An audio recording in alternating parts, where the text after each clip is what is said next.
Muito bem, meus queridos, estamos de volta para mais uma aula. Galera, esta aula nós estamos finalizando as atualidades científicas, ok? Professor, só nos lembra direitinho sobre essas práticas de atualidades científicas, elaboração de projetos, tudo voltado para as práticas de manejo, todos os manejos que nós realizamos, na suinocultura, na bovinocultura, na cunicultura, todos os tipos de criações, nós temos que verificar quais são as notificações, as elaborações de projetos e também da onde a gente consegue pegar artigos para melhorar as práticas dentro da pecuária. Dá uma olhada na tela, meus queridos.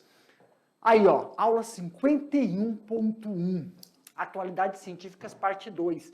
Lembra? Uma introdução, Plataforma Brasil, Comitê de Ética, o CEP, e também os protocolos utilizados para você realizar as pesquisas, para melhoramento dos manejos que nós vamos realizar nas criações. Aí, pessoal, a habilidade, elaborar a estrutura dos documentos que compõem um protocolo de pesquisa. Então, a gente vai dar uma olhada aí sobre aí uma introdução, o que significa aí o CEP, né? Que é o Comitê de Ética em Pesquisa. Ele é constituído, ele é institucionalizado, ele é organizado como, professor? De uma forma interdisciplinar e independente, que deve existir nas instituições que realizam pesquisa envolvendo seres humanos no Brasil, criado para defender os interesses de sujeito da pesquisa em sua integridade e dignidade. Aqui, galera, eu vou marcar aqui essas palavras que são muito importantes para que a gente possa entender e compreender aí sobre o sentido de como, né, professor, nós vamos realizar essas pesquisas que são desenvolvidas em um determinado padrões étnicos. Isso aqui é muito importante frisarmos também.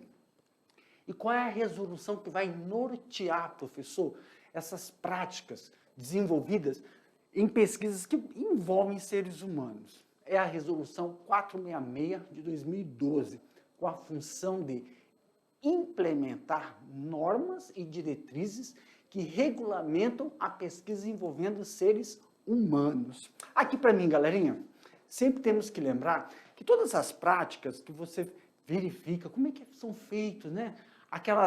Aqueles levantamentos de pesquisas que envolvem seres humanos, as pesquisas em relação a pesquisas quantitativas e pesquisas qualitativas. Então, tem que resguardar não o projeto, a pesquisa, mas sim o interesse de quem está participando dessa pesquisa. Resguardar a dignidade, resguardar também que essa pessoa, os dados que foram coletados não sejam divulgados. Então, tem que ter um certo padrão de interesse em relação ao pesquisador e a quem está sendo pesquisado, seja um trabalho de estudo de caso, um trabalho que envolve um grupo de uma determinada comunidade. E para isso tudo, nós temos uma plataforma para receber esses determinados projetos. Aqui na tela. Vamos mostrar para vocês. Olha aí, ó. Aqui é a plataforma, né, onde você insere todos os documentos e também baixa todos os documentos em relação aos anexos. Então, quais são esses documentos, professor? Primeiro, bem onde vocês estão vendo aí, ó, vamos marcar, deixa eu ver se consigo aumentar, não.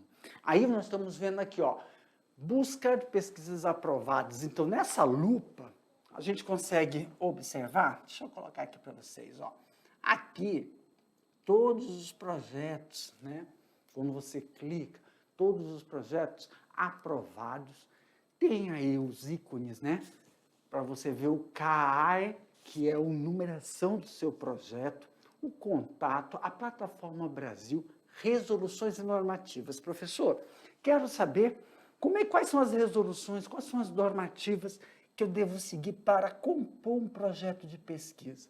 Então, nesse ícone, você pega todas as resoluções, as normativas, para que você possa seguir os parâmetros necessários e pegar também os documentos que são exigidos para a elaboração dos projetos.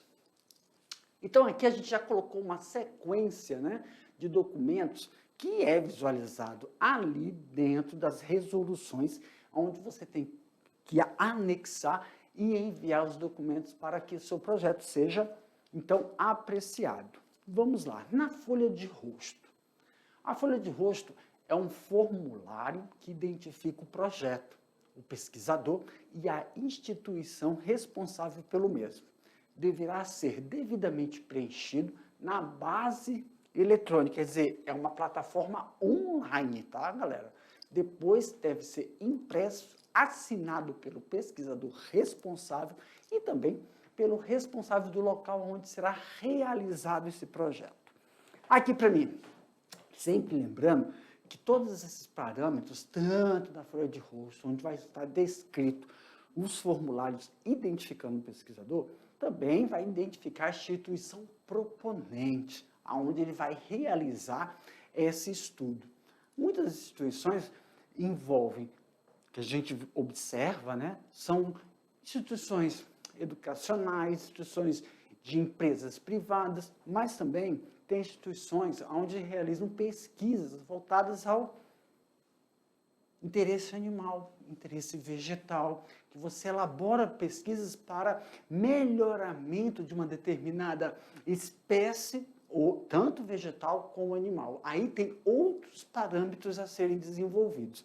É importante para que a gente possa entender as regras e como elaborar esses projetos para você ter um potencial tanto nas criações animais quanto nas vegetais. Aqui no primeiro ano, nós sempre vamos estar enfatizando o quê? Relações de pesquisa de como são realizadas para melhorar a produtividade animal. Na grande maioria, tem dois tipos de pesquisas que são bem mais evidentes, né? A gente faz uma organização na plataforma e verifica quais são as relações dessas pesquisas. Nutrição animal é uma que está em pleno anexo, né, que eles verificam os potenciais, e também reprodução animal. Com quase esqueci. Nutrição animal, depois da nutrição animal, vem sanidade animal, depois reprodução. Nas três, né, com maior fluxo de anexo. A nutrição animal sempre está envolvendo desenvolvimento e melhoramento de vegetais, com maior acúmulo de nutrientes, principalmente proteínas, que vão ser fornecidas ao sistema de criação, seja sistema intensivo, extensivo ou semi-intensivo, sempre levando em consideração que a concentração de proteínas necessárias para um bom rendimento e desenvolvimento dos animais estão envolvidas em que parâmetros, professor? Determinadas fases de desenvolvimento, para que corresponda ao produto final. E também relacionados ao sistema de criação, reprodução, onde tem um melhoramento do potencial de desenvolvimento desse animal. E, por último, nós vimos lá que é sobre sanidade animal.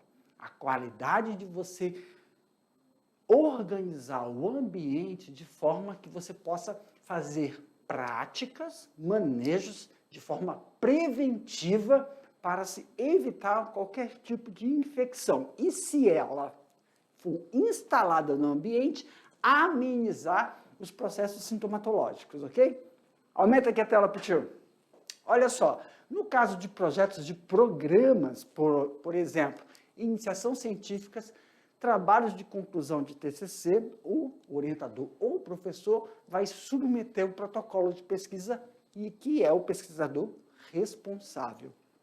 Professor, claro que todos os parâmetros desenvolvidos, a gente mostra aqui os processos de iniciação científica, né? Um dos documentos, né, que você tem é quando você consegue aí um fomento e elabora, então, todo um processo de desenvolvimento da pesquisa, onde o estudante tem uma bolsa e ele tem esse professor orientador. E claro que um dos documentos importantes é o currículo do orientador, que deve estar aí, constando no protocolo, tá bom?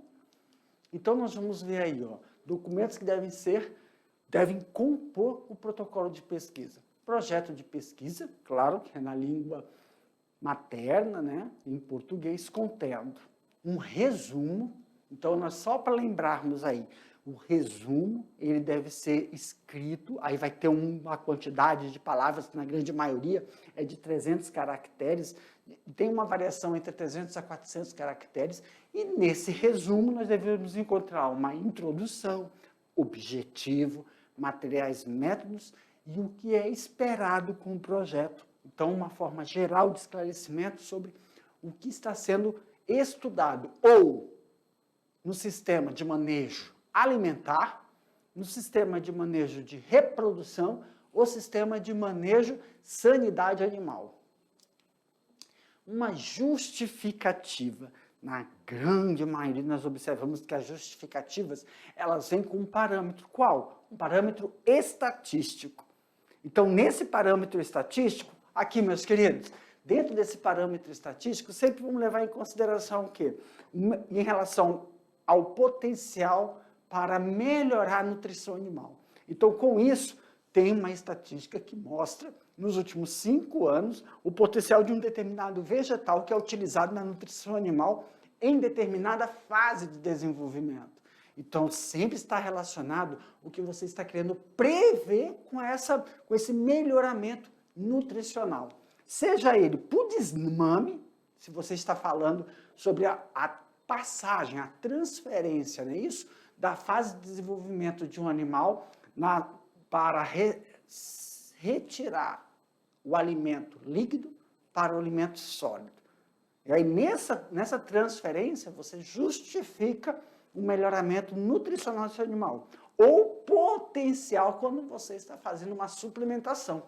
Quando você trabalha com gado leiteiro, você sempre utiliza não só a ração para as vacas, mas você utiliza uma suplementação, que é o quê? A silagem. Aí, nesse determinado momento, muitos produtores podem falar assim, a justificativa de você utilizar 3 gramíneas, né, diferentes para a composição da silagem. Outros falam que o potencial melhor para a obtenção de uma concentração de proteína é milho. Então, só utiliza só o milho para a silagem. Outros utilizam 3 gramíneas diferentes para compor uma quantidade necessária para nutrir uma vaca que está em sistema leiteiro. Aí que a gente faz a justificativa e compara em relação aos últimos 5 anos quais seriam os melhores volumosos utilizados para isso, ok? Na tela, queridos. Outro, uma introdução, que isso esses documentos, né, são todos realizados numa plataforma, você descreveu, nós vimos na última aula, que nós descrevemos todo passo a passo, depois isso vai ser anexado no projeto. O objetivo que você quer alcançar com a observação desse projeto, e aí, sempre, vamos voltar, sempre lembrando que o objetivo, nós temos os objetivos específicos do projeto, não é isso? E os objetivos específicos, eles que dão um alicerce para alcançar o objetivo geral da pesquisa. Depois temos a descrição detalhada da metodologia. Galera, aqui, quando a gente está falando sobre manejo alimentar, aí você tem um material e método utilizado. Se você está falando sobre engorda, desmame, ou mesmo se você está falando sobre criação de avicultura, avicultura de postura ou corte, você tem materiais e métodos que você pode estar querendo alterar uma metodologia já conhecida para potencializar e diminuir o tempo que a ave fica no aviário de corte. Claro que aí você vai ter que descrever quais são os materiais que são os padrões, materiais padrões já utilizados, e depois você vai ter que descrever o material que você está querendo implementar. Para fazer essas alterações, quer dizer, fazer a dinâmica de composição, são seres humanos que estão fazendo, né, estão desenvolvendo. Aí você tem que colocar os riscos também da atividade humana dentro do sistema pecuário. Quais são os riscos e os benefícios que você pode alcançar para o trabalho, a mão de obra desse ser humano dentro da atividade pecuária, seja qual for ela, na criação de avestruz, de cunicultura, de apicultura, um método que você queira utilizar. Aqui, para a tela, para o tio, rapidinho. Isso sempre lembrando, pessoal, temos que descrever detalhada essa proposta de metodologia para que não ocorra o quê, professor? Um equívoco na hora de você obter o quê? Os seus resultados. Porque se você não colocar de certinho o que você está prevendo na metodologia que está querendo observar um melhoramento em uma determinada fase, isso pode ocorrer, então, um atraso no sistema de obtenção. Tá bom?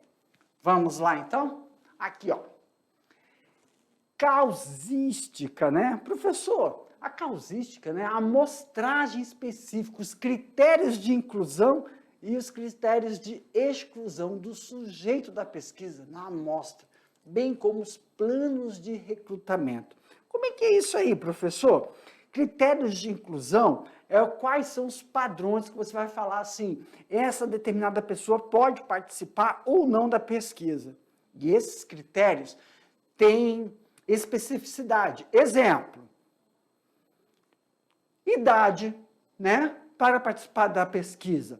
Uma pessoa que está desenvolvendo determinado manejo, seja na apicultura, na piscicultura. Então, para ele se enquadrar, ser escolhido, aqui para mim, para ele se enquadrar, ser escolhido para participar, então ele tem que estar aí, ou maior, todos sendo maiores de idade, lá dos 18 aos 45 anos, tem que estar num grupo. Então, os critérios de inclusão, ou eles vão ter que estar dentro de um padrão, idade, já realizar atividade da pecuária, da apicultura. Então, todos que realizam determinada atividade de apicultura podem ser excluídos. Quem não tem conhecimento dos manejos realizados na apicultura, aí são excluídos.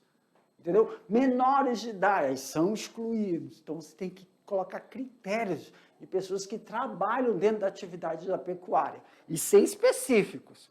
Por exemplo, se o projeto de pesquisa envolve trabalhadores na área da piscicultura, aí são os critérios. O que você quer saber dentro da piscicultura? Os manejos, as pessoas que realizam manejos da piscicultura. Manejo de alimentação, manejo de reprodução, manejo de sexagem, alevinagem. Então, critérios que possam ter características para incluir uma pessoa dentro do processo de pesquisa, tá bom? E critérios que excluam essa pessoa. Uma delas, se você está fazendo um projeto envolvendo piscicultura, que não tenha conhecimento, pessoas que não fazem parte do mundo da piscicultura, conhecimentos técnicos ou conhecimentos de manejo, tá bom? Aumenta aqui a tela para o tio. E aí você consegue fazer essa exclusão e inclusão. Continuando, número de participantes da pesquisa. O número de participantes da pesquisa pode ser definido ou então ter uma base desses padrões. Exemplo, galera, aqui, ó, fazendo o levantamento estatístico, né, de quantos, vou colocar um critério aqui, né? Por exemplo, a gente faz o levantamento de produtores, de piscicultores do estado de Rondônia. Aí, dentro desse critério de quem realiza atividades na piscicultura, a gente verifica os cadastrados. Aí, quando você sabe o seu N amostral, o N da população, você fica mais fácil de se definir a quantidade de pessoas que tem um valor, um N representativo daquela população que desenvolve aquela determinada atividade. Então, se o projeto está relacionado com pessoas que fazem atividade na piscicultura, você sabendo o número de populações cadastradas que têm atividade de piscicultura, você consegue fazer um N amostral significativo, tá bom? E aí, com isso é considerado representativo. A gente vai ver nas nossas atividades o cálculo que nós realizamos para definir esse N, tá bom? Aumenta aqui a tela para o tio. Depois, instrumentos de coleta. Aqui para mim. Prof, como é que a gente consegue fazer esses instrumentos de coleta? Aí tem que caracterizar como você vai fazer esses instrumentos de coleta. Se a pesquisa for uma pesquisa quantitativa ou qualitativa, ou quanti-quali, como eles falam também, você pode fazer através de questionários. Elaborar um questionário. Claro que é um questionário que aí você vai não se pode identificar a pessoa do trabalho, que está desenvolvendo o trabalho, né? O pesquisado dentro de uma atividade, como nós falamos, ou piscicultura ou apicultura, mas você vai coletar dados, fazer perguntas em relação a um determinado interesse do seu objetivo. E aí tem que ser questionário amplos que você possa, então, confrontar esses dados, elaborar esses dados de acordo com seus objetivos específicos, que vão dar esse alicerce para a obtenção dos objetivos gerais. Dando como um exemplo, a atividade da prática da apicultura, quando a gente fala sobre apiários que não são fixos, né? Apiários migratórios. E com isso você faz perguntas para quem faz atividade de apiário migratório, com o objetivo de verificar quais são os melhores períodos, né? Que a gente fala sobre o período que as abelhas realizam um repasto floral, né?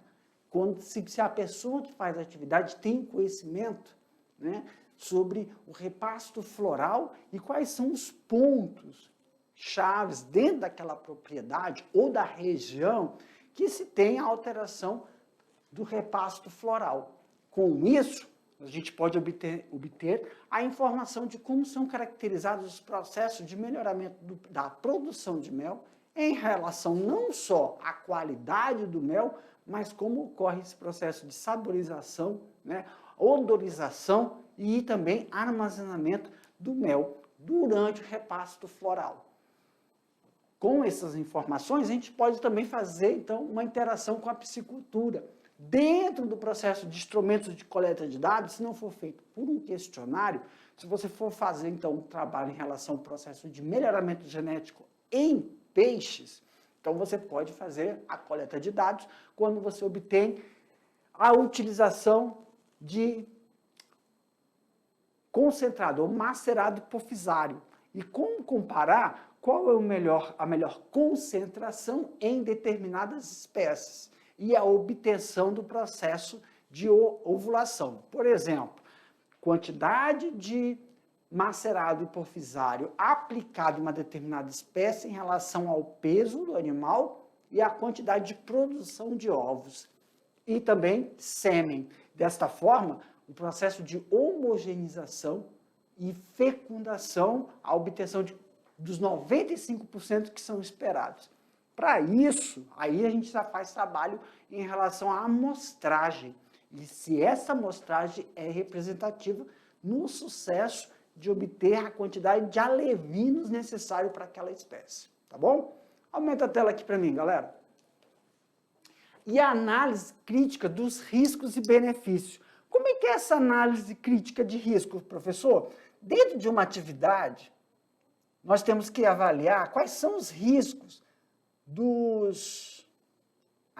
Quais são os riscos dos manejos realizados? Por exemplo, fazer uma avaliação dentro do manejo da apicultura. Aí você tem que relacionar quais são os riscos e benefícios dentro do manejo de apicultura. Claro, levando em consideração que quando a gente falou sobre a aula, né, de apicultura, nós temos aí o EPI, o macacão, aqui pro tio, o EPI, o macacão, que são utilizados. Um dos riscos é a forma inadequada da utilização do EPI. E aí alguém pode falar assim, professor, nós também podemos pontuar não só o EPI, mas também o manejo do fumigador. Lembra? Dentro da operação, da prática, né, do manejo da utilização do fumigador, uma delas é a confecção da fumaça. Então, o material a ser utilizado na fumaça de forma que produz aquela fumaça branca e fria. E aí a qualidade também, o distanciamento que é utilizado durante o manejo de coleta do mel ou o manejo de divisão de colmeias. Quais são os riscos, quais são os benefícios e com a prática, os cuidados que devemos ter durante, não a criação, mas durante a prática do manejo de quem está operando, operacionalizando aquela atividade. Se nós formos falar, então, professor, sem ser a apicultura, dentro do processo de, então, da ordenha. Então, quais são os riscos e benefícios? Tanto para quem está realizando a atividade, né? E para o animal. Quais são os riscos e benefícios? Porque a gente não pode esquecer da atividade do bem-estar animal para melhorar o processo de produtividade dele. Tá bom, galera? Aumenta aqui a tela. E referências. As referências, pessoal, aí são as revistas especializadas as revistas especializadas que você realiza o levantamento de todas as práticas desenvolvidas. E aí temos que levar em consideração também quando a gente vai fazer umas referências, são referentes aos 5 últimos anos, sobre aquela determinada pesquisa que você está desenvolvendo, levando em consideração que todas essas práticas têm que ter o quê, professor? Um cronograma de execução. E então a gente tem um cronograma de execução do projeto.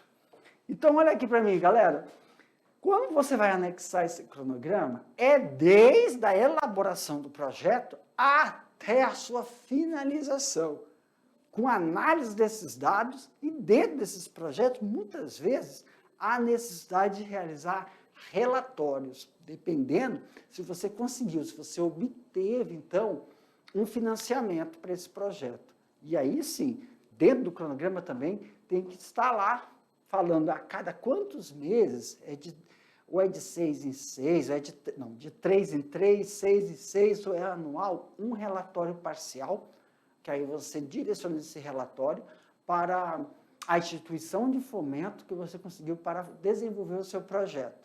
Claro que nesse relatório você vai estar descrevendo de forma parcial aonde você se encontra, o que já foi observado, o que já foi levantado nesse projeto, de forma parcial. E ele deve ser inserido dentro do cronograma do projeto inicial, do projeto que vai desenvolver não só a parte metodológica, mas também o produto, quando você recorre à divulgação, período de divulgação desse projeto, tá bom? Aumenta a tela aqui para o tio. E também a responsabilidade do pesquisador. Tem uma carta, né? Tem um documento aonde o pesquisador principal se responsabiliza não só pelos estudantes que estão realizando essa iniciação científica, mas por toda a metodologia utilizada dentro do sistema de levantamento de dados, seja no sistema intensivo, extensivo ou semi-intensivo, de uma determinada criação. Aí o objetivo, né, do projeto em relação à elaboração, na criação bovina, para corte ou para leite, na criação de codorna, ou de uma avicultura, ou de uma suinocultura. Então tem que levar em consideração a responsabilidade do pesquisador principal em relação a todas as práticas desenvolvidas e por etapas. Ah, é verdade. Aqui, ó, já quase esquecendo, tem que verificar se o projeto tem etapas. Então, se tiver etapas, essa responsabilidade tem que falar aonde, em que momento a responsabilidade do pesquisador principal em todas essas etapas. Exemplo, se você vai fazer, então, um projeto na suinocultura, temos que lembrar que o setor, toda a suinocultura, ela é setorizada. Na verdade, todo o sistema de criação ele é setorizado. Então, tem que especificar em que setor de determinado sistema de criação está sendo desenvolvido esse tipo de projeto e as pessoas que estão realizando os manejos em relação a esse projeto. Isso é importante frisar, porque cada etapa, não só o pesquisador, mas tem um colaborador que é responsável, né? Por exemplo, no sistema de manejo nutricional, aí nós temos um zootecnista. Sanidade animal, nós temos aí um veterinário que vai auxiliar. E na nutrição, professor, tanto nós temos um engenheiro agrônomo, um técnico agropecuário, que tem, né, ou um zootecnista também, que vai realizar não só as análises nutricionais, onde você quer fazer uma suplementação na ração, exemplo, a gente sempre fala da silagem aqui, mas quem vai fazer então as análises de solo necessárias para essa segunda etapa? Para que eu avalie a melhoria nutricional de um animal, né, lá para obter os dados finais, tem uma etapa que é a preparação, o cultivo. Então, tem uma etapa de uma equipe que vai ficar analisando, retirando, coletando dados em relação ao projeto, a uma etapa do projeto, que é a elaboração desse material, desse volumoso, com uma determinada quantidade de nutrientes que ele vai ter que obter, e você vai passar por um processo, é até um método que você vai fornecer esses nutrientes. Exemplo, tem pesquisas que mostram, né, que o volumoso triturado no momento, né, obtém uma determinada quantidade de nutrientes, principalmente proteína, e se fizer isso de forma de silagem, a silagem ela consegue obter um maior concentrado, não se perde. Aí você tem que fazer o balanço, tem que fazer a comparação, obtenção do processo de ganho de peso desse animal e como isso é ofertado. Então, cada setor, se for o projeto que tem uma determinada etapa, então o responsável junto com o colaborador tem que fazer esse termo, tá bom? Aumenta aqui para mim a tela. E também o critério para suspender ou encerrar a pesquisa. Tem que ser previsto, né? Quais são os critérios para encerrar? Um deles, é óbvio, né? É alcançar o objetivo, os resultados esperados. Seja os resultados esperados na reprodução, sanidade animal ou nutrição animal, ou por qualquer outra eventualidade. Tem que ser previsto quais são os critérios. Um deles, pessoal, é aquilo, né? A pesquisa tem um tempo, o tempo que ele vai levar, 1 ano, 1 ano e meio, 2 anos, tem pesquisa que leva aí, ó, 1 ano ou então 145 meses, se for em relação ao processo de reprodução. Então, quais são esses critérios? E o local de realização, olha aí, ó, das etapas. Eu vou até assinalar aqui, ó. Isso levando em consideração se tiver essas etapas, várias etapas. Tem local, por exemplo, se eu estou falando de nutrição animal, primeiro tem a etapa da elaboração da produção do volumoso, qual é o tipo de volumoso que você vai utilizar, ou, exemplo, se você está fazendo nutrição e vai fazer por extensão na criação de bovino de corte, então, você vai ter a etapa de preparação do solo dos piquetes, onde você vai verificar o processo nutricional de determinados gramíneas que são ofertadas para esse animal. Então, tem etapas. Então, tem que preparar a etapa, né, vegetal, vamos chamar assim, que é a produção do piquete, produção, então, do pasto, e quais são os animais selecionados que vão passar por esse processo, a quantidade de animais. E quais são as pessoas que vão auxiliar nesse manejo, tá? Durante quanto tempo aquele animal passou no pasto, ter a planilha de organização para realizar isso, tá bom? Aumenta aqui o painel aqui. Isso é um exemplo de gado de corte. Professor, se for na reprodução, e a gente vai falando sobre reprodução de suíno, quais são tem setorização dentro do sistema de reprodução? Aí, primeira etapa, quero comparar a melhoria, o potencial do manejo de reprodução, se for por monta natural ou se for por inseminação artificial. Quem são as pessoas que vão auxiliar nesse processo? Quais são os riscos e benefícios na primeira etapa, monta natural? Quais são os riscos e benefícios realizados com inseminação artificial em suínos? Se nós temos 2 etapas aí, ou então a seleção das matrizes, comparar o desenvolvimento, comparar o potencial maternal de uma marrã com as suas descendentes. Aí quem são as pessoas que vão auxiliar nesse processo de seleção animal? Tá, galera? E, por último, aí, finalizando, justificativa do uso, né, do grupo vulneráveis, se houver, tá bom? Claro que esses grupos vulneráveis aí são quando nós temos observações aí de pessoas, né, que ainda não são, vamos supor, estão fora da faixa etária, porque muitas atividades de pesquisa dentro da pecuária, os filhos dos agricultores também participam como forma de auxiliar os seus pais. Também tem um orçamento que tem que ser definido, detalhado, a pesquisa, se houver. No caso de projetos, né, com autofinanciamento, aí não se aplica essas caracterizações, tá bom?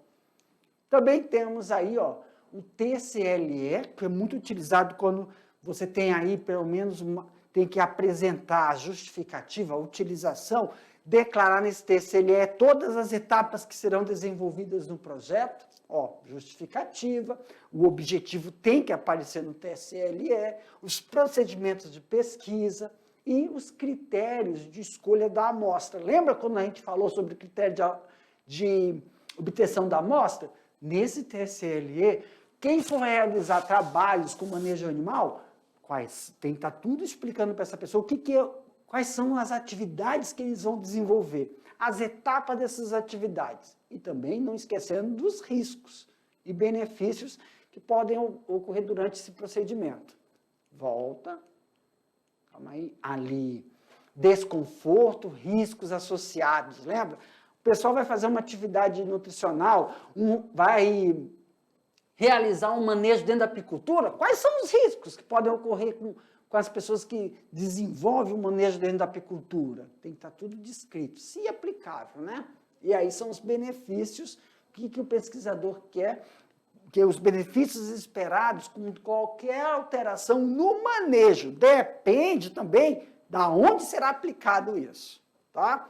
Materiais alternativos, se houver, forma de assistência, e se tiver a responsabilidade, se for o caso, esclarecimento sobre a metodologia e possibilidade de forma de inclusão de vários grupos. Muitas vezes, ao desenvolvimento da pesquisa, se precisa inserir novos grupos. Se for previsto, aí está de acordo com os termos de consentimento livre e esclarecido. E também incluir o currículo, né, de todos os participantes, do veterinário, do agrônomo, do técnico. Por exemplo, se tiver alguém realizando um trabalho sobre melhoramento genético, ou então melhoramento do sistema reprodutor, para prever se é por inseminação ou por monta natural, quem é o responsável que já desenvolve o tipo de trabalho em relação à reprodução? E termo de anuência, né, de todos os participantes que queiram desenvolver, então, assinar todos eles comprometidos a realizar a pesquisa dentro daquele período que já se encontra onde? No cronograma. E termos de assentimento é utilizado como, professor? Aqui para o tio. Termos de assentimento é aí que está. Quando nós temos atividades de estudantes do ensino médio, como vocês do primeiro ano, que já fazem atividades aí dentro da pecuária com seus pais. Vocês não são maiores de idade, mas tem um termo de assentimento que vocês assinam para desenvolver determinadas pesquisas ou elaborar um manejo, alterar esse manejo com os pais. Quer dizer, vocês têm risco, têm benefícios, tem que ter cuidado. Como é que uma criança, um estudante aí de 16, 15 anos, realiza a ordenha? Então, aí, para desenvolver, apesar que já é uma atividade que é inata, passado o conhecimento de pai para filho, mas para o desenvolvimento de uma pesquisa, requer um documento que o pai autorize, então, a participação do seu estudante, mesmo que ele já tenha conhecimento disso, que já faz parte da vida dele desenvolver esse tipo de atividade, seja ela qualquer tipo de criação, ou também, se ele não participa da criação, mas ele desenvolve uma atividade antes, por exemplo, de agricultura, mas tudo que ele está fazendo na agricultura também é utilizado para nutrição animal. Tem riscos, por causa dos instrumentos que ele utiliza. Tem jovens aí que já dirigem trator, não é isso? Pilotam um trator para fazer a aração da terra. Tem seus riscos, tem seus cuidados, tem que ser tomados, então o conhecimento transmitido de pai para filho. Mesmo assim, tem que ter esse documento aí auxiliando, ok? Galerinha, com isso a gente fica por aqui, daqui a pouco eu volto para a gente fazer aquele bate-bola, jogo rápido, tá bom? Já pega o caderninho aí, para fazer as anotações, para que a gente possa voltar e fazer as atividades. Aguardo vocês.